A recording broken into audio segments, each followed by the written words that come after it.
Hello everyone, good evening. এই ভিডিওটা এই জন্য করা কারণ আমার তোমাদের কাছ থেকে একটা জিনিস জানার আছে। সেটা হচ্ছে যে এখন আমি আমার বেবিকে রাগি পাউডারটাকে জলে গুলে তারপর ওটাকে ফোটাচ্ছি, তো অনেকটা ফুলে উঠছে।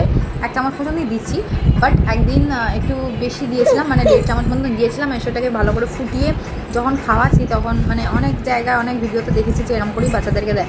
তো আমি দিতে যখন গেছি আমার বেবি একদমই খেতে চায়নি, উল্টে ওয়াক তুলছে অ্যান্ড বড্ড নাক শীত করছিলো। তাই জন্য আমি বাধ্য হয়ে সেদিনকে সেটা কুইট করে দিলাম। যেটুকু খেয়েছে বাকিটা আমি মানে রেখে দিয়েছিলাম, কারণ ওটা ও খেতে পারছিল না। অন্য খাবার বানিয়ে আবার ওকে দিলাম।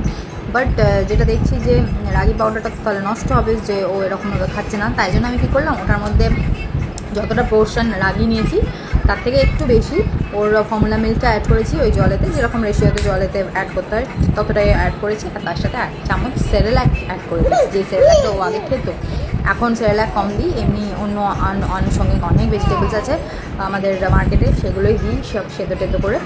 তো সেরেল্যাক 1 চামচ দেওয়ার পরে আর ফর্মুলা মিল্ক আর 1 চামচ দেওয়ার পরে রাগির সাথে দেখছি যে আগের তুলনায় বেশ ইন্টারেস্ট দেখাচ্ছে এটা খাওয়াতে। তো আমি এটাই জানতে চাই যে রাগি পাউডারের সাথে কি সেরেল্যাকটা অ্যাড করা যায়। ফর্মুলা মিল্ক তো আগেও অ্যাড করেছি, কিন্তু সেদিনকে তো শুধু রাগি ছিল বলে খেতে চাইনি, সেটা বলতে মিস করে গেছি। বাট সেরেল্যাক যদি রাগির সাথে অ্যাড করি সেটা কি ঠিক আছে, মানে ক্ষতি হবে না নিশ্চয়ই, আশা করি। তো তোমরা একটু জানলে আমাকে একটুখানি কমেন্ট করে জানিও।